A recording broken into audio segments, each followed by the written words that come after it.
That's right. You are watching Right on Cue College Sports. I'm your host, Tyson Quiller. Please don't forget to like, subscribe, leave a comment. We also have our email, rightonqcs@gmail.com. I've been filtering through some of the emails there. Always interested in hearing your feedback. Don't be shy. Feel free to give me some feedback on the program as we move through different topics and different things here.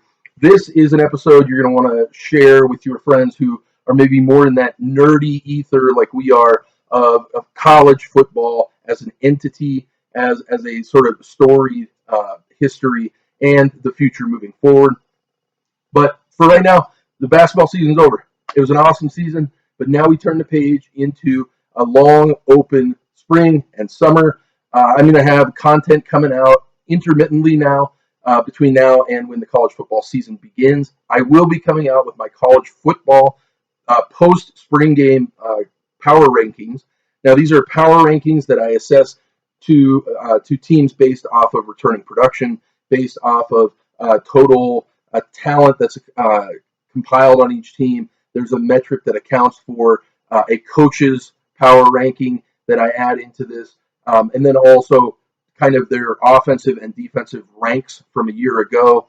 We use that in unison with the returning production to compile what the team power ranking is coming into the season post-spring game.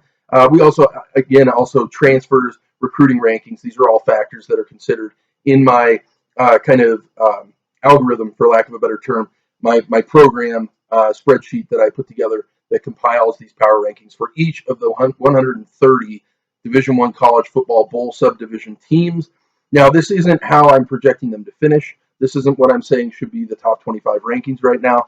What we will do is later on in the summer, we will take these power rankings, we will apply them to the actual scheduled games that each of these teams have. We're going to also add in some different factors. It's not a straight up comparison of power rankings on any given game.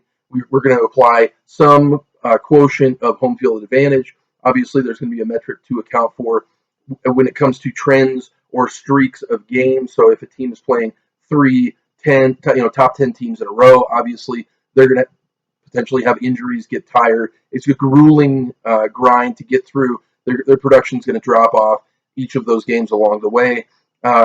Likewise, if they're playing a series of poor teams in a row, they're going to get a lot of opportunities to work, obviously, and we all know this, different schemes, get in different players, and sort of open their playbook up a little bit more, which will make them a more refined, fine-tuned team. Anyways, so that's something you can expect is coming up soon. Obviously, I'm well aware that we are coming up upon the College Baseball World Series, which is always fun every year. We have the outdoor track and field season that is in full swing, and a big shout out and thank you to my brother and my sister-in-law who got tickets for my wife and I to join them at a Frozen 4 college hockey game just the other day here in Loveland, Colorado. We were able to see DU knock off Minnesota Duluth and advance to the Frozen 4. I'm sort of talking with him. We're going to see if maybe we can put together a little bit of content or an episode discussing college hockey. He is definitely the wisdom when it comes to hockey. I don't have a ton of knowledge or experience when it comes to kind of the specifics of hockey or college hockey in general. But so that might be another episode you'll see coming out. But for today, we are going to be discussing the quote-unquote doomsday scenario for college football when it comes to conference realignment and sort of regional realignment. And so we're going to go ahead and we're going to dive into what this would look like. Do I think it's possible? I would say in the next 5 to 10 years, I think you will maybe see a scenario like this happen. There's just too much of a difference between the top 40 to 50 teams and every other team in college Division I college football when it comes to revenue. And so these teams, we saw this recently with the SEC extending an invitation to Texas and Oklahoma. Our preconceived notions might have told us, like, that doesn't make sense. Why would Texas and Oklahoma leave? Texas basically relegates themselves to being a perennial 6-6 team every year for the next 20 years by doing that. Oklahoma, who in the Big 12 basically could walk through the season and always got an invitation to the playoff, why would they now go and have to play Alabama, Auburn, LSU, or on the other side, Georgia, Florida, South Carolina, Tennessee, in order to get into the playoff. It just didn't seem, from a competitive standpoint, to be wise. But then when you look behind the scenes and you understand that Texas and Oklahoma will probably increase their annual revenue share split from the revenue share of the conference by about $30 million a year. And likewise, the SEC is going to increase their revenue share amongst their member institutions by 20 to 30 million each year as well.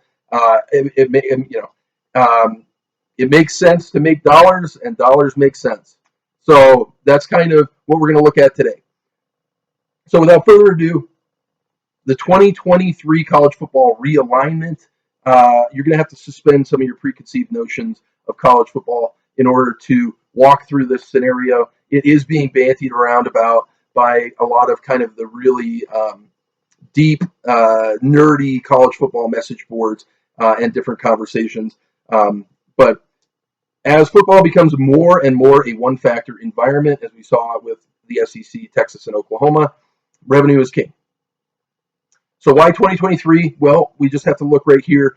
Where is almost all of that? Where is the vast majority of that revenue generated from? TV contracts and broadcasting.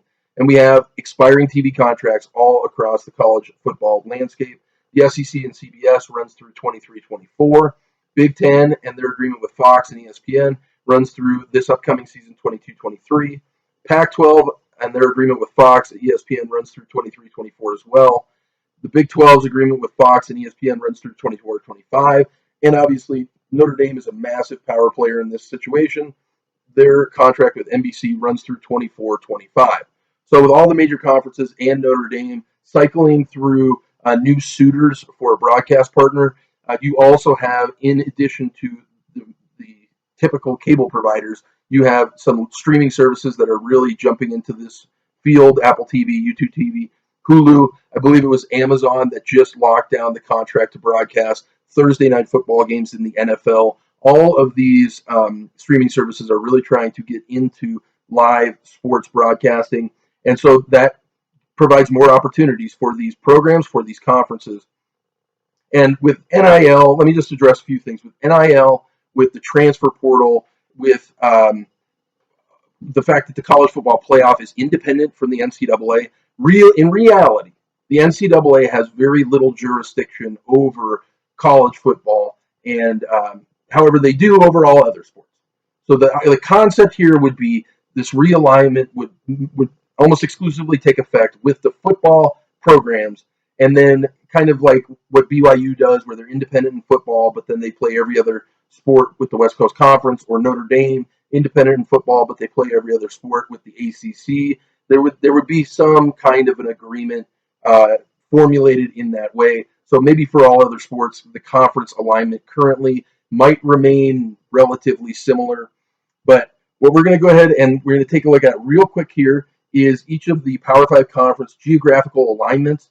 The reason we're looking at this is not really for any major reason aside from the fact that even when left to kind of their own devices here, the conferences generally choose to be more regional.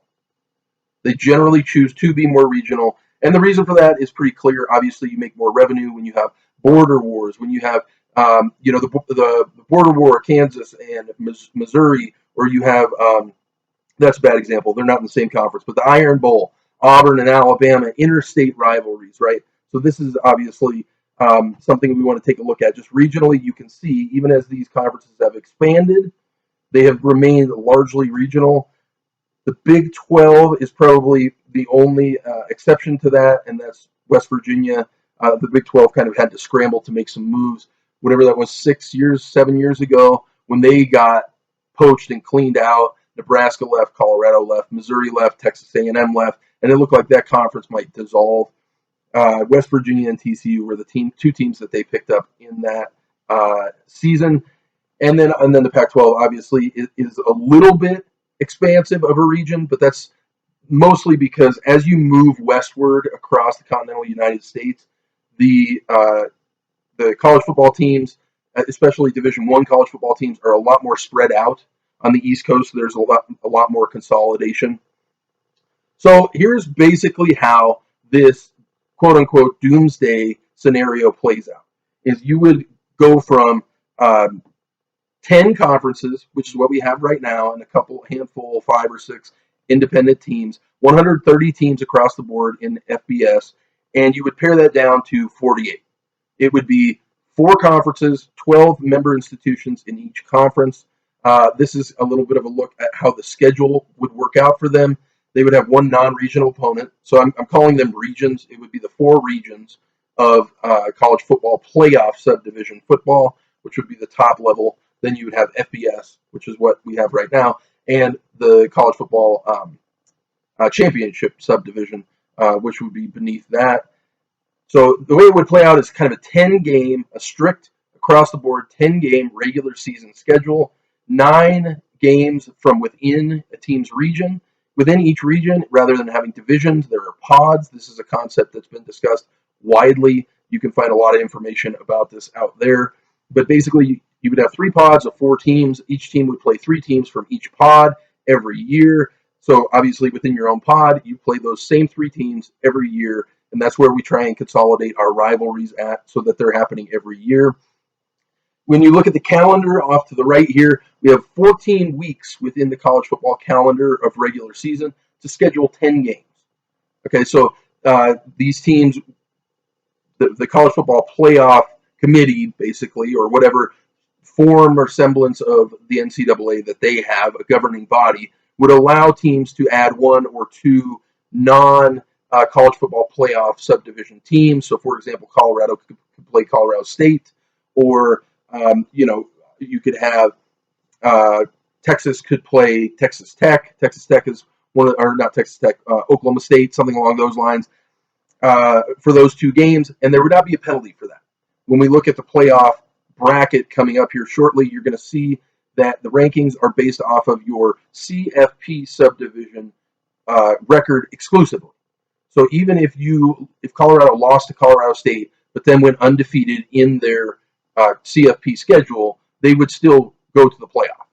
That one loss to a non-CFP team is irrelevant, and this sort of incentivizes these teams to schedule what they do already. Schedule kind of a lesser level team that they can get warmed up against. It could be a regional or a state rivalry, something like that, and sort of like an olive branch and outreach from CFP back down to the FBS teams.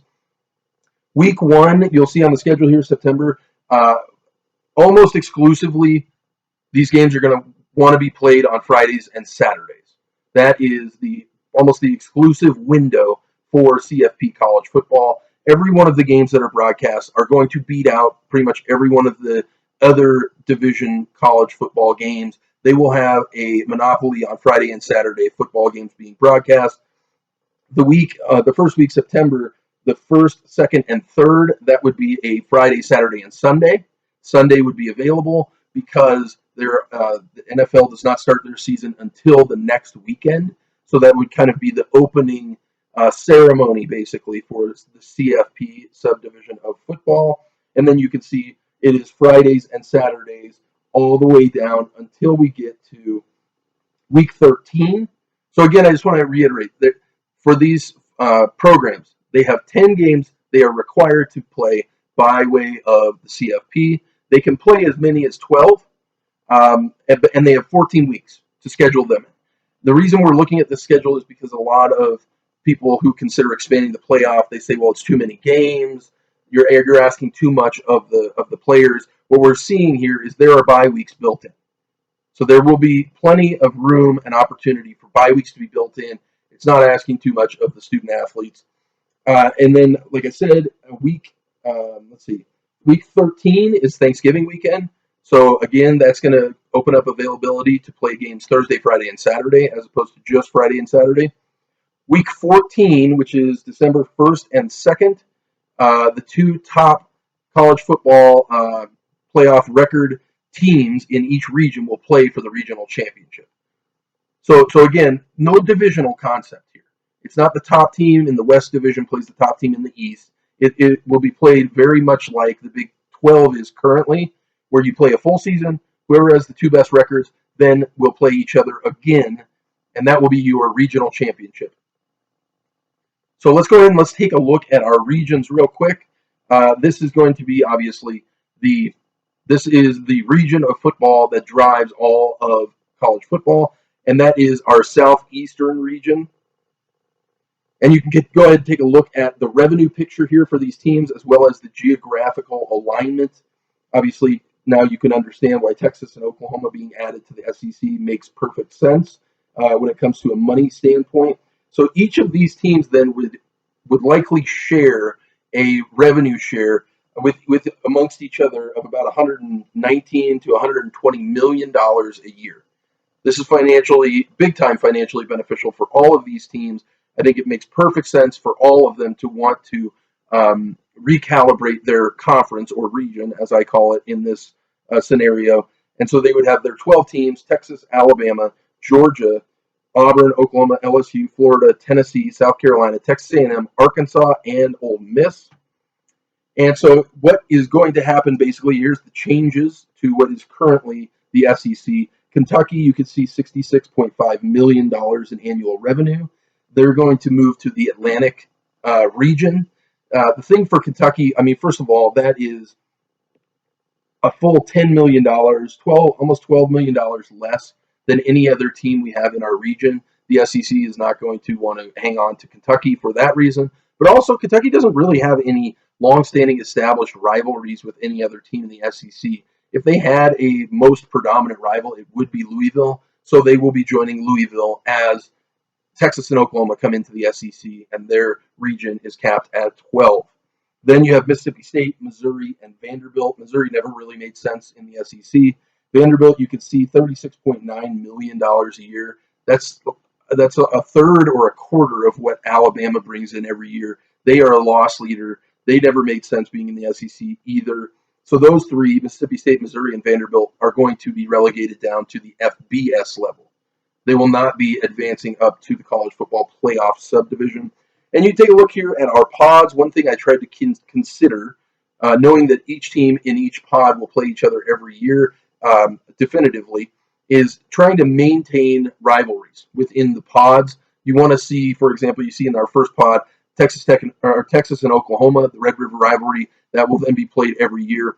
This first pod, you can kind of see for some of the older folks in the audience, this is kind of a real throwback to the Southwest Conference. You got Texas, Oklahoma, Texas A&M, and Arkansas. In our second pod, I mean, you've got, 7 of the last 11 national champions: Alabama, Auburn, LSU, and Ole Miss. That's your power pod for sure. Then you have in our third pod, Georgia and Florida, massive rivalry. Likewise, you have the Iron Bowl, Alabama, Auburn is a massive rivalry, and then Tennessee and South Carolina. So again, the revenue share for this region is going to be almost $120 million per team. Our second region is the Big Midwest. So you can see here the revenue picture in the Big Midwest. Obviously, as everyone knows, Ohio State and Michigan are the straw that stirs the drink. Iowa, surprisingly, or maybe not so, and again, this is specifically football revenue generated, not all sports, specifically football revenue generated. Iowa generates over $100 million a year, and then you can see all the way on down the line. The changes that are going to happen from your current Big Ten is, and let me just say this right out of the gate here, or right away here, I'm not an SEC guy. I'm not a Big Ten guy. Okay, I live in Colorado. I've been a lifelong Colorado Buffalo fan.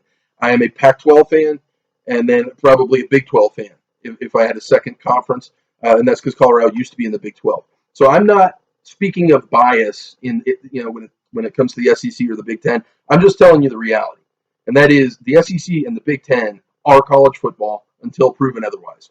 So let's revisit here. These are the changes that would be taking place in your current Big Ten. First and foremost, let me address this Penn State situation. I think what you're going to see is currently Notre Dame is very clear. They have no interest and have had no interest for a long time now in joining the Big Ten as a conference. The Big Ten has tried to convince them to join, made many offers to them. Notre Dame has no interest in doing that. Currently, Notre Dame has an affiliation with the ACC, like I mentioned, independent in football, but their affiliation with the ACC in all other Division I sports.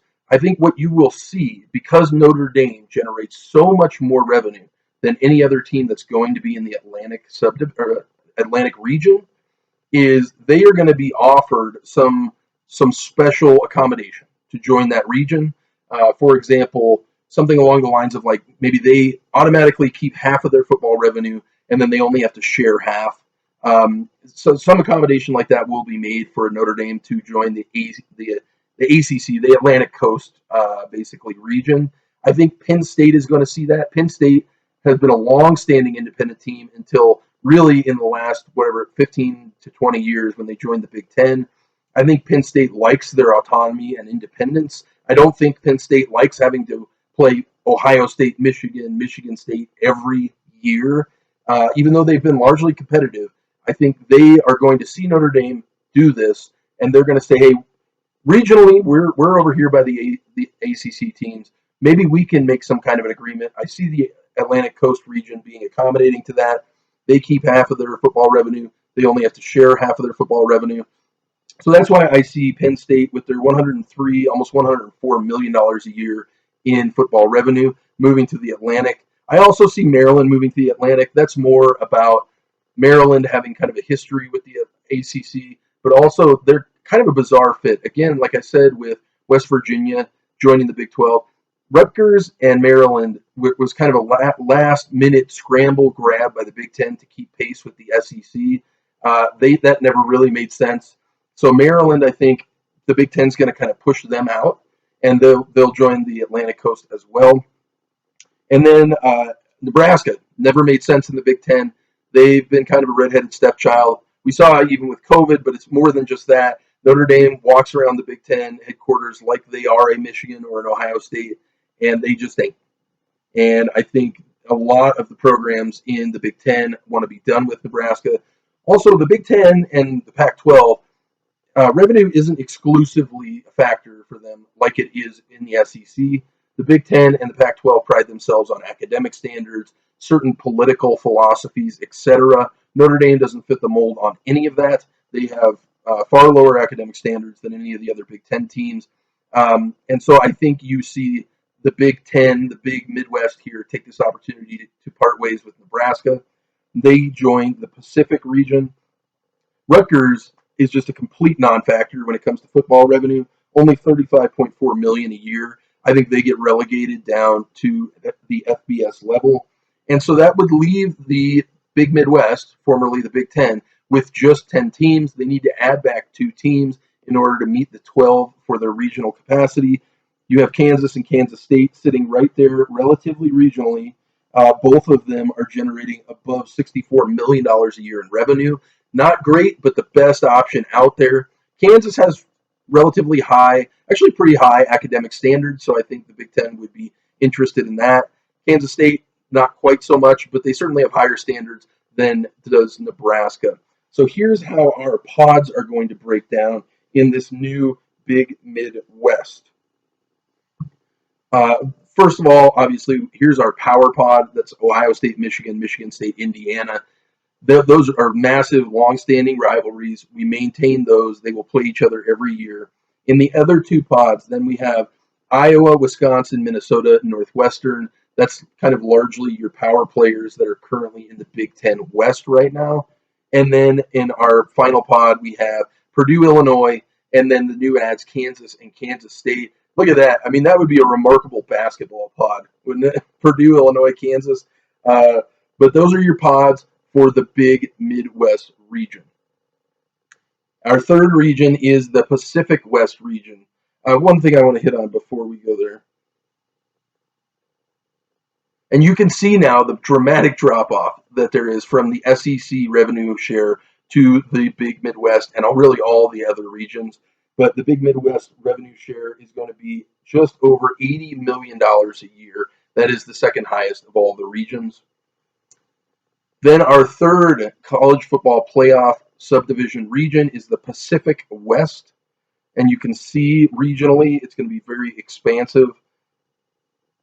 But first of all, obviously, here's our revenue breakdown. Washington is the straw that stirs the drink when it comes to football revenue in the Pac-12 currently.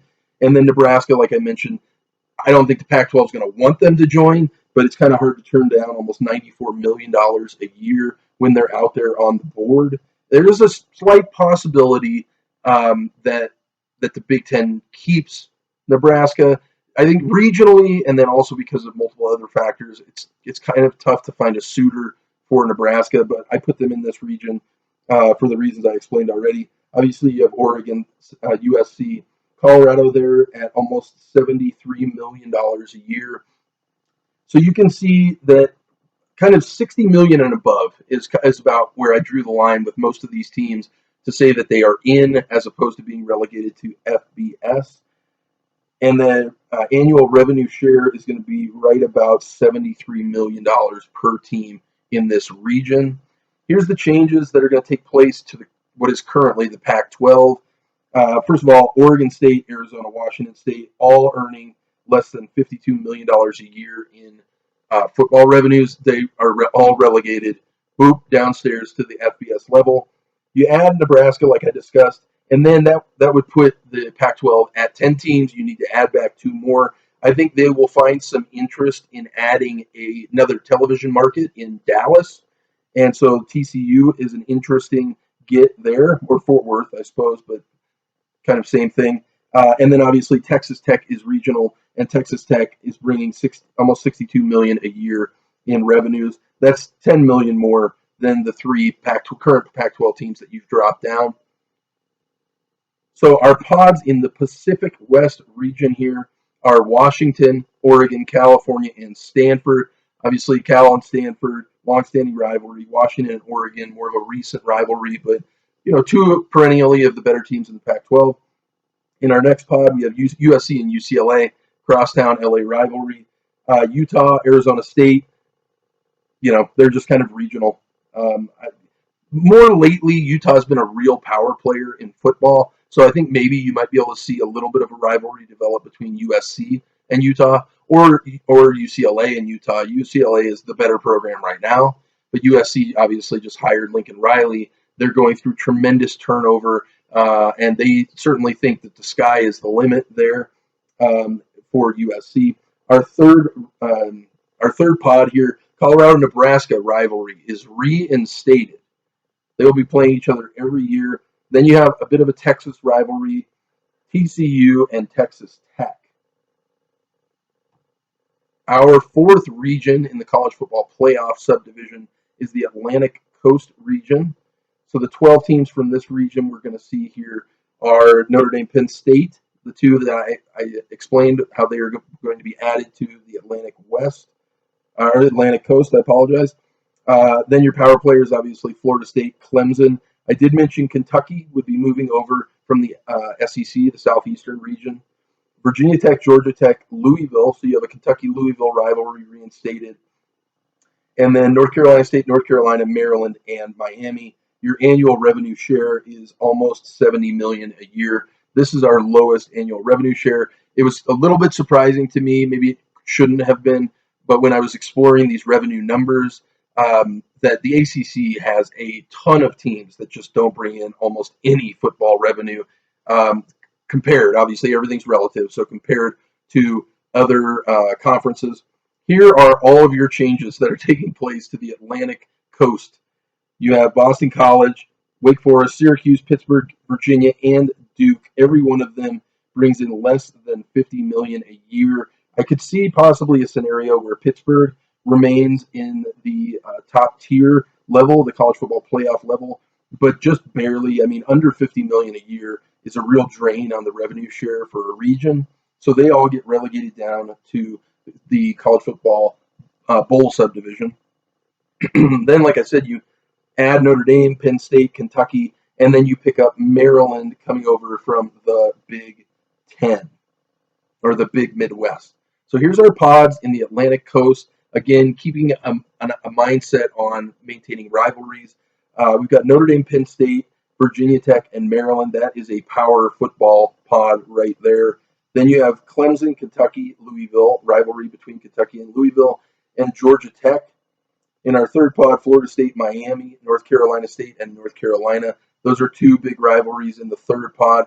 This one, you also have a good distribution of the current football success. Obviously, you have Notre Dame, Penn State in the first pod. Your Clemson is in the second pod. Kentucky's been getting better and better as well. And then in the third pod, North Carolina State, and Miami are all pretty good football programs as of right now. So here's a look at all of the college football playoff subdivision teams. I know that looks like a lot, but that is only 48 teams, and every one of these teams would know from the start of the season. All they had to do was win, and they would have an opportunity to play for a college football playoff subdivision national championship. So here's a look now. Let's dive into our CFP playoff layout. I have an expansion of the current playoff from 4 to 10 teams. There's discussion of expansion from 6 to even 12 teams. I think 12 is probably too many, especially if we're paring down from 40 to 48 teams. So it'd be 10 teams in the bracket. That's roughly 20% of all of our 48 college football playoff subdivision teams. Currently, the 68 teams that get into the NCAA basketball tournament is about 19% of all of the 350 or so college basketball teams. So that's roughly a comparable mark there. And the first rule here, regional champions are seeded 1 through 4. So again, all you have to do is win your region, and you're seeded 1 through 4 in this tournament. And so we're going to take a look here real quick at our scheduling again. This is now our postseason scheduling, again, with a mindset on this argument that it's too many games, that the kids aren't going to have time to recover, you're going to have more injuries, etc., etc. I've walked through all of this as well. You have 14 days off before the playoff begins. Week 16, you have your 2 play-in games. You can see right there, it's only 2 games, 4 teams, the 10 against the 7, the 8 against the 9. All the other 6 teams don't even play that weekend. You then have 15 days off before round 2. And then after round 2 is played, you pare down from 8 teams to 4 teams. Our final 4 is 12 days later. And then after our semifinal, our final 4, you have 9 days off before our championship game, week 21, January 22nd. The season is not extended much. That does not bump into broadcast windows of the NFL playoffs, because that January 22nd would be a Monday, like the national championship is already scheduled on a Monday. So here's how our 10-team college football playoff would be applied to the final rankings before the bowl season of last season, 2021. You can see our top 25 here to the left. I have crossed out each of the teams that were relegated down to the FBS. So you have 7 teams that are not going to be eligible. They'll be playing down in the FBS level for an FBS national championship. Okay. So first, you're going to see our top 4. Our top 4 seeds are our regional champions. That being Alabama, Michigan, Notre Dame, and Utah. Then we're going to add descending order the next 6 highest ranked teams. Now, you're going to see I did a little shuffling here to avoid regional matchups. We don't want to see Michigan play Ohio State in the second round of the tournament. We don't want to see Alabama play Ole Miss or Georgia in the second round of the tournament. You see our 7 and our 8 seeds, Michigan State and Ole Miss. And then we add Oregon at 9 and North Carolina State at 10. Now, this is something that I think the SEC and Big Ten will not be on board with, so it may not work out that way. But I think you cap each conference or each region at 3 teams allowed into the tournament. And if that's the case, then you would get an NC State in there as opposed to your Iowa or your Oklahoma your Iowa or your Oklahoma as the 10 seed. As far as locations and scheduling, I think you play the opening round games are played at the higher seeds home field. This is going to be played, I believe it's December 14th. So it's before school is let out in most places for winter break. You could still have a very large student presence on campus.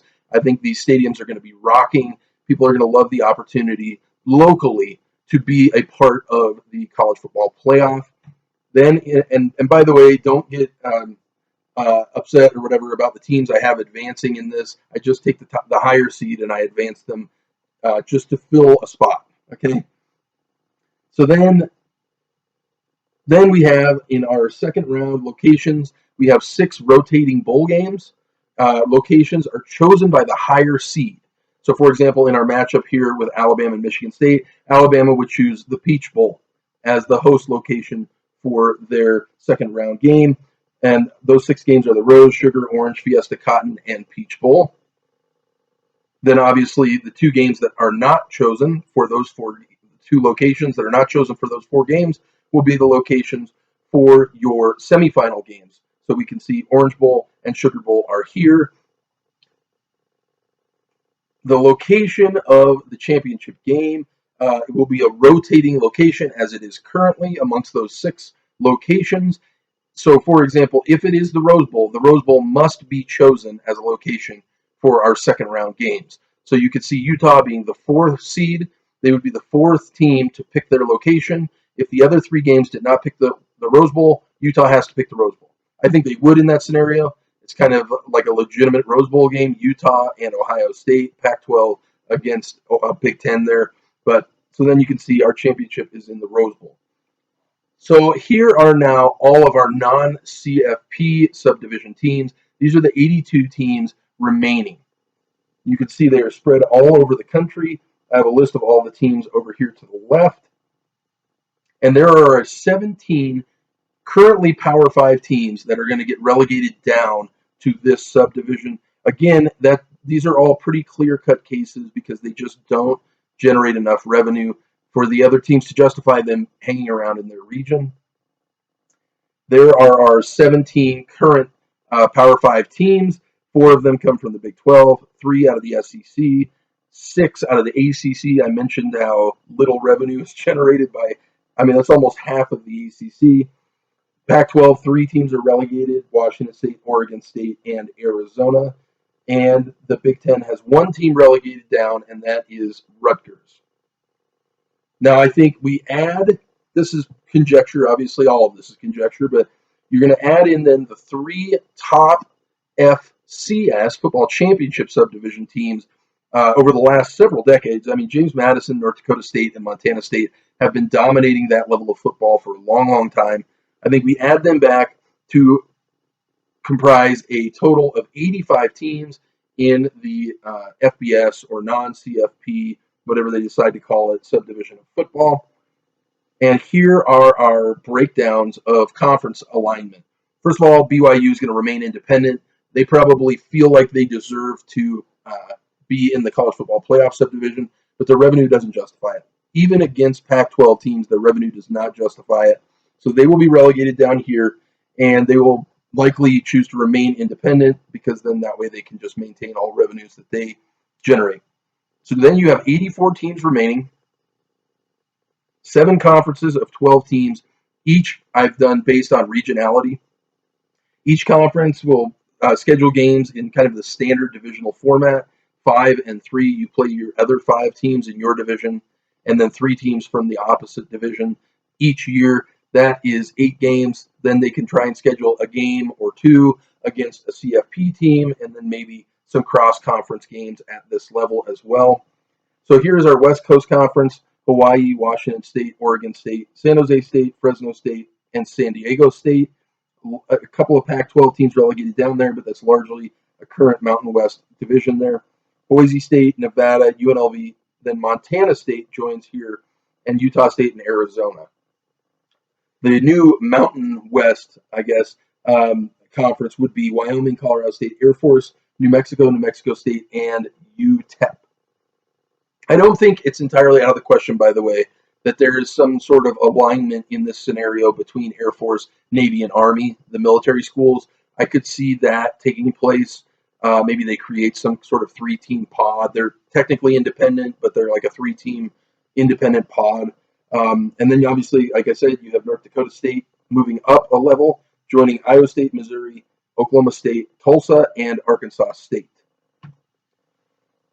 Here are our Big 12 the Big 12 conference now. This is basically all the Texas and Louisiana teams that did not stay in the college football playoff subdivision. You have SMU, Rice, Baylor, North Texas, Texas State, and UT San Antonio.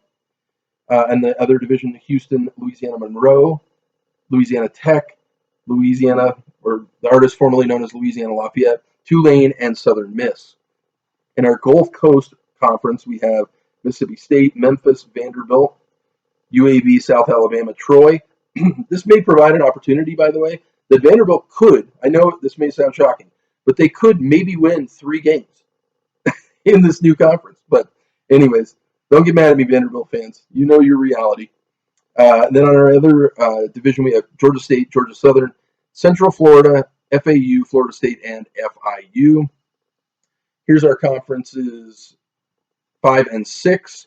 The Atlantic Coast Conference, Appalachian State, Charlotte, Middle Tennessee State, Coastal Carolina, East Carolina, and Duke. And then in our other division, you can see we have Wake Forest, Liberty, Virginia, Old Dominion, West Virginia, and Marshall. Our Northeast division, we have Cincinnati, James Madison, like I mentioned, moves up, Pittsburgh, Rutgers, Temple, and Navy.